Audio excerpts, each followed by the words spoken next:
देखो SHG group सारा भारत देश में चली एसएचजी ग्रुप कांग्रेस द्वारा ही आरंभ होता मनमोहन सिंह जो प्रधानमंत्री थे एसएचजी ग्रुप सारा भारत देश में महिला सशक्तिकरण पर आरंभ करते राज्य सरकार जो एसएचजी ग्रुप कथा कहते जो मसिकिया 21 दिनिया पिला को धरिकी माँ मन डाक मीटिंग डाक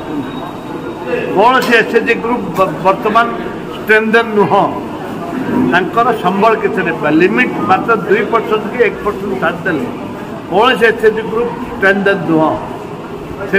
सचेतन करने डाकती यहाँ पॉलिटिकली नुह एसएचजी ग्रुप मान तुम सचेतन कराऊ माँ मैंने तुम यहाँ अधिकार अच्छी से अधिकार को लोक मैंने जोपरी भाव कर स्वाभिमान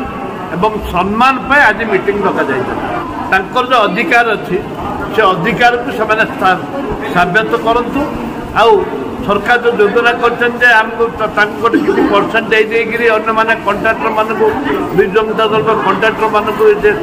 पोषण करवा सारा राज्य जयपुर कथा पड़े सारा राज्य